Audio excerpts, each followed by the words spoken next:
everybody. Here we are all ready to take you down to Pine Ridge for another visit with Lum and Abner. Brought to you by the makers of Horlicks, the original malted milk. Now, a lot of people, when they're at work or busy around the house, find themselves becoming fatigued in the middle of the morning or in the middle of the afternoon. The energy that they had just a few hours before seems to have left them. They are unable to give their best to their work. Well, that's just when Horlicks malted milk tablets come in mighty handy. A few tablets dissolved in the mouth will renew the energy supply quickly, giving you new vitality. If it's hunger that has been making you uncomfortable, Horlicks tablets will give you nourishment, satisfy that empty feeling. There's nothing like those delicious Horlicks malted milk tablets to help ward off fatigue or hunger. It's so easy, too, to carry Horlicks tablets with you, no matter where you are, shopping, motoring, at the office or the factory, or out in the open. Your druggist has Horlicks malted milk tablets in either the natural or the chocolate flavor. They come in a small 10-cent size flask, and in other larger sizes as well. And now, let's see what's happening down in Pine Ridge. Well, little did Lum and Abner realize the trouble they would cause when they sent out some pictures of Abner a few days ago to some of the female applicants to their matrimonial bureau. Abner's wife, Elizabeth, still thinks that he has been having an affair with another woman and refuses to listen to his explanation.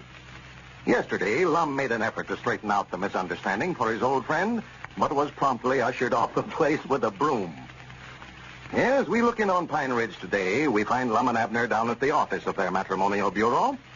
Lum is trying to answer some of their many letters, while Abner still seems to be brooding over his domestic troubles.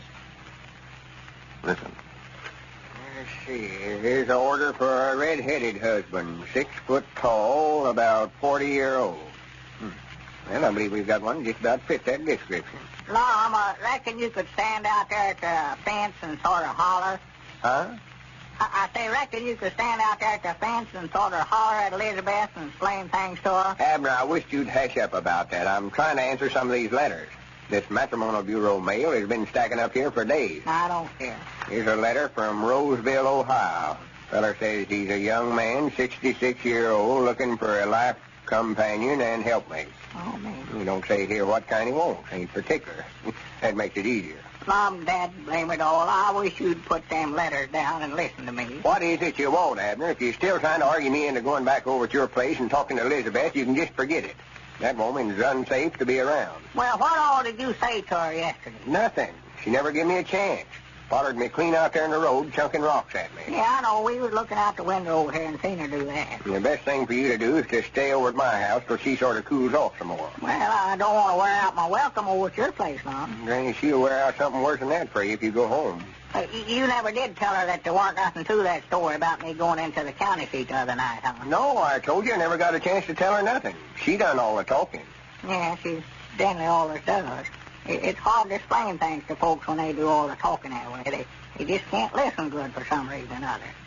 But now, Lum, you said yesterday that you'd guarantee to get her back in a good humor with me, and it's up to you to do it some way or other. Well, Abner, we may as well give up the idea of ever trying to explain it to her, for she won't give you a chance to talk. We've got to find some other way. Now, what other ways are they? Why, there ought to be lots of ways. There ought to be. If we could get her sympathy roused some way or other, get her to feeling sorrowful for you. Yeah. If you could get serious sick or something like that. You don't feel bad, do you? No, I feel all right. Why? Nothing. It won't work. Give me a little time. I'll study up some way to get you out of it. Yeah, I hope you do, Lum. It just don't seem right not having a home to go to no more. Elizabeth is a good woman at heart. She wouldn't harm a flea. Yeah, I don't know. If I was a flea, I wouldn't put too much confidence in her the way she's feeling now. Just to think, after all these years, never appreciated what a fine little woman I had. Never knowed what a good housekeeper she was till I started staying over at your place. Well, don't sit there and blubber about it. That ain't going to help none. Oh, just let me get caught up with her matrimonial mail here, and I'll sit down with you, and we'll study up some way to get you out of it. Well, now, Lum, there's bound to be a way to make Elizabeth listen to it. The only trouble, if we get you out of this scrape, she's going to be mad all over again when she finds out that Squire Skimp beat us out of the store here. Oh, yeah, she's going higher than a kite when she hears that. Pearl called down here yesterday for some groceries, so I know that she don't know nothing about it yet. No. Well, Elizabeth was to come in here and find these shelves all empty, she'd just about pull this place down on top of it. Well, they ain't plumb empty. I know the squire left a little stuff scattered around. No, they are. Stuff they couldn't sell, I reckon. Yeah, There's more. 2 or 3 bottles of pepper sauce up there, I noticed. Whole bowl of cheesecloth back in behind the counter there. Yeah, there's little stuff. Never left anything in the counter. Wait a minute. Huh? Here comes Cedric Weehart. Why? Yeah, the first time I saw him, quite a spell. Oh, he's been bucking slabs down at the sawmill, I think. Yeah, I bet he found out by now that what an easy job he had when he was working down here for us. Well, come in, Cedric. Yeah, come in here, Cedric. You're sort of a stranger around here. Yes, Mom. I've been working pretty steady. Ain't had no time off to loaf, hardly.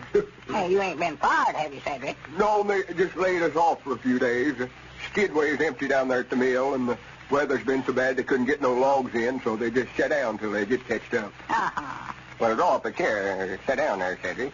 Excuse me while I go ahead here. I've got to answer this mail. Anything particular she's wanting, Cedric? Well, I just sort of wanted to talk to you fellas, sort of. Well, I heard you'd run the matrimonial bureau over here and sort of solving domestic problems for folks. well, we are, Cedric, but Lord me, undoubtedly you ain't got no domestic problems. You ain't married. No, but me and Gertrude Seastrunk fell out with one another, and I just thought maybe you fellas could give me some advice. Well, I don't know, Cedric. We'll help you if we can, I'll tell you that. Well, what would you do, Mr. Abner, if you and Mrs. Peabody was having trouble? I don't know. It's just what I've been sitting here thinking about for a week, Cedric. Are you and Mrs. Peabody having family troubles with one another? Well, don't make no mention of it, Cedric, but we ain't getting along as well as we could. You ain't even on separating her, are you? Giving her a quitting? Oh, no, nothing as bad as that. It's just a misunderstanding. She just won't give me a chance to explain to her. Won't let me come on the place. You mean she won't even let you come home? No, she's acting awful mean about it. I bet if you was to have an automobile accident and got yourself all crippled up, she'd have her regrets over treating you this way. Yeah. Be ashamed the way she treated you. Yeah, she might, Cedric. I don't know. What did you say, Cedric? Say that again. Well, I never meant no harm by it, Mr. Lum. I just said if Mr. Abner here was to have an automobile wreck and get himself hurt, Miss Peabody would feel sorrowful about the way she done him, I bet you. Hey, Granny, that's a idea. That's a idea. That's just what I've been looking for.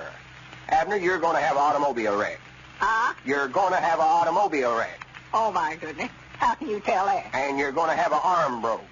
Are you telling my fortune? No, well, that's what's going to happen to you anyway. You're going to have a bad accident this afternoon. Oh, my goodness. Right on top of all my other troubles, something like this has got to happen. Where's it going to take place, Mom? Right here, now. Well, I can't have no automobile wreck sitting here in the store. Well, you are going to anyway. You've got to. It's the only way to get Lizbeth in a good humor with you, Abner. Well, oh, me, I'd love to make up with her, Lum, but I don't want to break her arm to do it. Granny, it might be best to break both arms. Oh, my goodness alive. Oh, me. See, here's my idea, Abner. We're just going to make out like you've had an accident. We'll take and wrap your arms up with some bandages and all that stuff and carry you over to the house and tell Elizabeth you was run over by a car. Oh, just make out like I got my arm broke, huh? That's right. And then you can explain everything to her. You know she ain't going to hit you with both your arms broke. No, I don't believe she will. Yeah, we'll have you looking like a freight train hit you. If this won't teach Elizabeth a lesson, it'll catch her sympathy like nothing else will. Yeah, I believe it will, too. If it won't, there won't nothing to it. No. Cedric, look over there behind the counter and bring me that bolt of cheesecloth. Abner, get some of them box lids we split up for kindling wood. They'll make good splints for your arm. Yeah. That's it, Cedric. Bring it here. I know this might work all right, Mom. You know what? Of course it'll work. Roll up your sleeve there. Better get up here on the counter and lay down. Yeah, sure. Granny, wait a minute. I've got a bottle of Curacomb here in my desk drawer. We can pour that over them bandages so it'll look like he's bad hurt. Hey, dog it, I did have an accident, didn't I? Oh, that car just kept running over. Don't you never say nothing about this, Cedric. You neither, Abner. We don't want nobody but us three to know anything about it. And also, if you ever tell this, Cedric, I'll lock you up in jail and throw the key away. I ain't going to say nothing about it. That's the way. Cedric, you start wrapping up Abner's arm there while I telephone up Lizbeth and break the sad news to her. Hey, wait a minute here, Cedric. Put them boards all around my arm here first, you know, and then lock the cheesecloth around them there. Oh, I see. I'll fix them. Both arms, huh? Yeah, both of them, yeah. Here, Abner. Huh? Yeah, you get over here close to the telephone and tell Elizabeth that you've been calling for her. Then while I'm talking to her, you can holler her name out 2 or 3 times. What for? Wait a minute. Hello? Elizabeth? This here's Lum and Abner. That's the way it is. Awful good. Well, now, wait a minute, Elizabeth. Before you start in on that, I've got some awful sad news for you. Awful sad. Awful. Right. Yes, Mom. Well, it's about Abner. Why, he's been run over by an automobile. Yeah, 2 or 3 of them. Well, we don't know how bad he's hurt. No. So far, we found 2 broke arms, and he's hurt internal. It's the working Abner. Tell her I ain't come to myself yet, Long. He said, oh, shut up, Abner. He ain't come to himself yet, Elizabeth, but he keeps calling your name. Calling for you. Oh, Elizabeth! Elizabeth! What's the stout? Elizabeth! Now, lock up my other arm, said Well, now, I wouldn't take it too hard, Elizabeth. He might pull through the shatters. Huh? No, don't come over here. We're just fixing to bring him over there. Get the bed ready and we'll be right. Well, it's a great idea. If it works.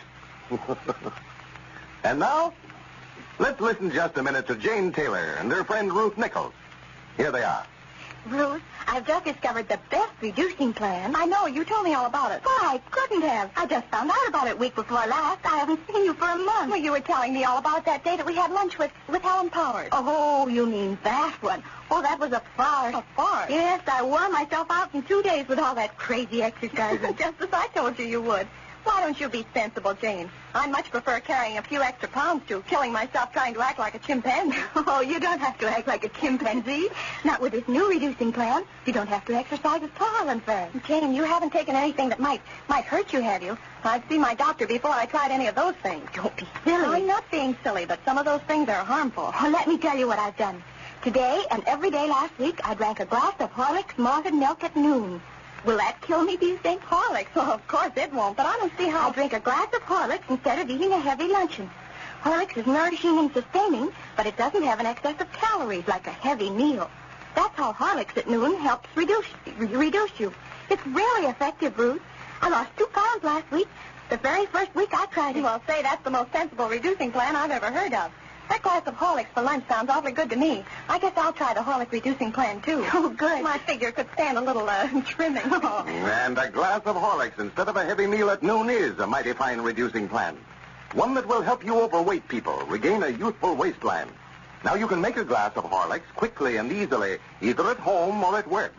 Horlicks, you know, is a delicious, full-flavored drink when mixed with water alone.